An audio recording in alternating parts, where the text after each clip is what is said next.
So next हमारे पास है D3।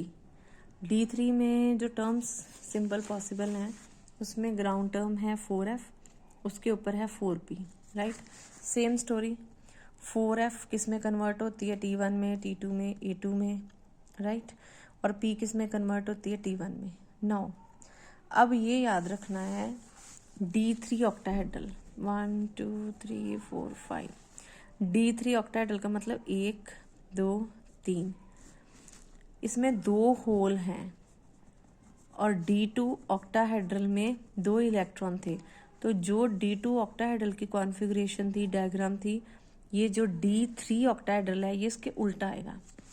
और ऑक्टाहेड्रल में क्या था, D2 ऑक्टाहेड्रल में हमारे पास क्या था, नीचे T1G था। इसका मतलब D3 में हम उल्टा चलेंगे, उल्टा चलने का मतलब नीचे क्या आएगा, A2G, यानी कि T1 ऊपर चला जाएगा। सो स्टोरी सेम है। चेंज क्या है, नंबर 1, ये spin multiplicity because this is D3, यहाँ पे 3 इलेक्ट्रॉन्स की स्पिन है। जब हम S1 प्लस S2 में चलेंगे तो हमारे पास स्पिन मल्टीप्लिसिटी ज़्यादा आएगी। So ground state term is 4F, excited is 4P, तो F की टर्म्स आएंगी 4A2G। नीचे जाना है, T1G को नीचे नहीं लेना बिकॉज D3 में 2 होल हैं, 2 होल का मतलब 2 पॉजिटिव चार्ज है, तो ये D2 के उल्टा चलेगा। तो नीचे आ गया A2G, उसके ऊपर T2G, उसके ऊपर T। So 4P is converted into T1G।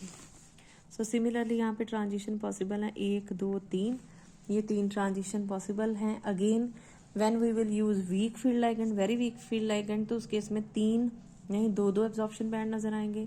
और जैसे जैसे हम स्ट्रॉन्ग फील्ड लाइगेंड यूज करेंगे तो उस केस में डिपेंडिंग अपॉन कि बैंड किस एरिया में आ रहा है।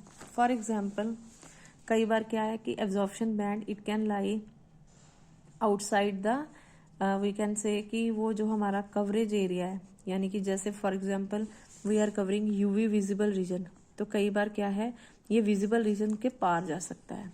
Some time it is observed in the IR region. So next यही टेबल है जहाँ पे अलग अलग लाइगेंड्स हैं, मेटल सेम है, कहीं पे क्लियर कट 3 ट्रांजिशन है, कहीं पे क्या है, these are the outside the spectra, इसको हम बोलते हैं outside the range. Next complex is manganese, ये है D5। अब D5 के केस में 2-3 चीज़ें याद रखनी है। सबसे पहले हम एग्जाम्पल लेते हैं, एग्जाम्पल है मैग्नीज की, राइट। सो एग्जाम्पल है मैग्नीज की, D5 कॉन्फ़िगरेशन है, water is a week field ligand, ground state term possible is 6s।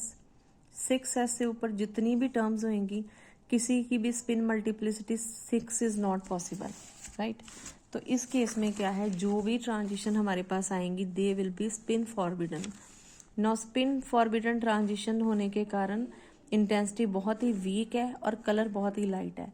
That's why manganese जो होता है कम्प्लेक्स, इसका कलर क्या आता है, पेल पिंक।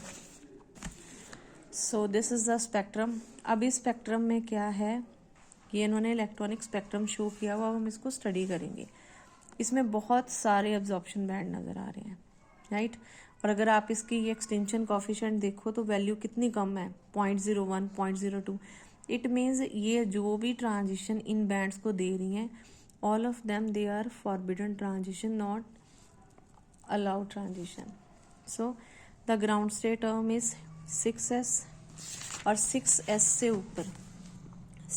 से ऊपर ये जितनी भी टर्म है 4G 4P 4D 4F, सभी यहाँ पे स्पिन मल्टीप्लिसिटी 6 है, यहाँ पे क्या है 4 तो यहाँ से लेके जितनी भी ट्रांजिशन ऊपर जाएंगी दे will B forbidden transition.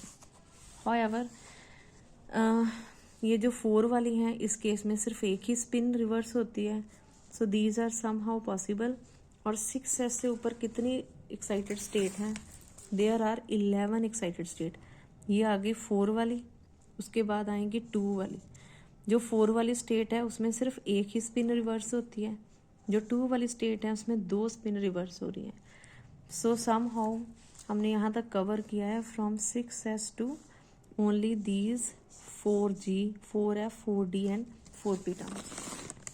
Another thing, the width of the peak, width का मतलब होता है चौड़ाई। कौन सी पीक्स की चौड़ाई, ये जो विड्थ है इन पीक्स की, लाइक दिस, कि ये जो भी एब्जॉर्प्शन बैंड है ये कितना का चौड़ा है, कितना का ब्रॉड है। ये जो इसकी विड्थ होती है ये किस पे डिपेंड करती है कि ये जो मिलिकन टर्म सिंबल में ये जो इनकी कन्वर्शन हुई है कितनी स्ट्रेट है। फॉर एग्जांपल अगर ये कन्वर्शन के बाद ये जो लाइन है ये बिल्कुल स्ट्रेट है तो हमारे पास जो पीक आएगी वो बिल्कुल क्या आएगी, शार्प पीक। और अगर ये समहाउ स्ट्रेट नहीं है तो हमारे पास ये इस तरह से शार्प पीक नहीं आएगी बल्कि हमारे पास ब्रॉड पीक आएगी। तो another point to remember is that the width of the peak for this transition they are proportional to the slope. तो जो स्ट्रेट लाइन होती है उसकी स्लोप क्या होती है, 0, तो वहाँ पे क्या आएगी, शार्प स्पेक्ट्रा। और जहाँ पे जितनी स्लोप ज़्यादा आएगी वहाँ पे उतनी ही वो बैंड का आएगा ब्रॉड। नेक्स्ट ये है जी अनदर ट्रांजिशन, जैसे ट्रांजिशन फ्रॉम 6A1G, क्योंकि जो S टर्म होती है वो किस में कन्वर्ट हो जाती है, A1 में। तो यहाँ पे क्या आएगा, S किस में कन्वर्ट हो गई, A1G में। तो first transition from A1G to T1G, another transition from A1G to T2G, next transition from A1G to EG। इस तरह से अलग अलग ये ट्रांजिशन पॉसिबल है। और कहाँ, क्योंकि यहाँ पे हम वाटर के साथ ये भी ले रहे हैं तो ये उनकी वैल्यूज है। नेक्स्ट स्पेक्ट्रा इज D7, ठीक है। अब D7 क्या है, ऑक्टाहेड्रल। सो D7 ऑक्टाहेड्रल का मतलब ये 5 ऑर्बिटल है हमारे पास, 1 2 3 4 5, 1 2 3 4 5 6 7। D7 is almost same to that of D2, क्योंकि 2 ऑर्बिटल में 2 इलेक्ट्रॉन एक्स्ट्रा है। जैसे D2 में क्या होता है कि 2 ऑर्बिटल ऐसे हैं जो 2 इलेक्ट्रॉन एक्स्ट्रा लेके बैठे हुए हैं बाकी तीनों से। तो यहाँ पे भी 2 ऑर्बिटल ऐसे हैं जो एक एक मतलब 2 इलेक्ट्रॉन लेके बैठे हुए हैं एक्स्ट्रा इन तीनों से। तो D2 सिमिलर टू D7। और D2 में क्या था, सबसे नीचे वाली टर्म कौन सी थी, कौन सा मिलिकन सिंबल था, T1G। तो D7 में भी क्या आएगा, सबसे नीचे वाला टर्म सिंबल T1G। सिर्फ ये डिफरेंस है कि D2 में जो स्पिन मल्टीप्लिसिटी होती है वो 3 होती है और D7 में क्या आएगी, 4। जैसे वहाँ पे 3F थी, यहाँ पे 4F है। वहाँ पे ग्राउंड टर्म 3 T1G वाली थी, यहाँ पे 4 T1G होगा, like this,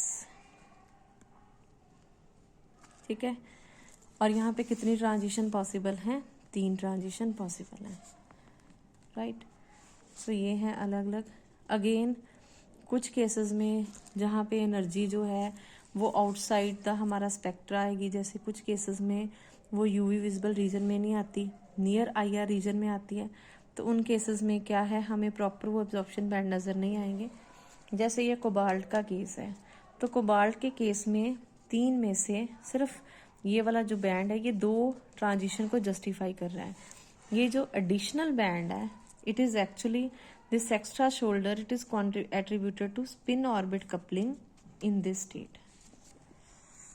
So next is D7 tetrahedral। तो D7 tetrahedral क्या होएगा, D7 octahedral का उल्टा। उल्टे का मतलब 4A2G टर्म आएगी नीचे। तो यहाँ पे जो टर्म स्टार्ट होएंगी यानी कि ट्रांजिशन स्टार्ट होएगी फ्रॉम 4A2, ऊपर आ जाएंगे T1 T2 T1F and T1P। Again जैसे ये कम्प्लेक्स है tetrahedral complex of cobalt with chloride, right.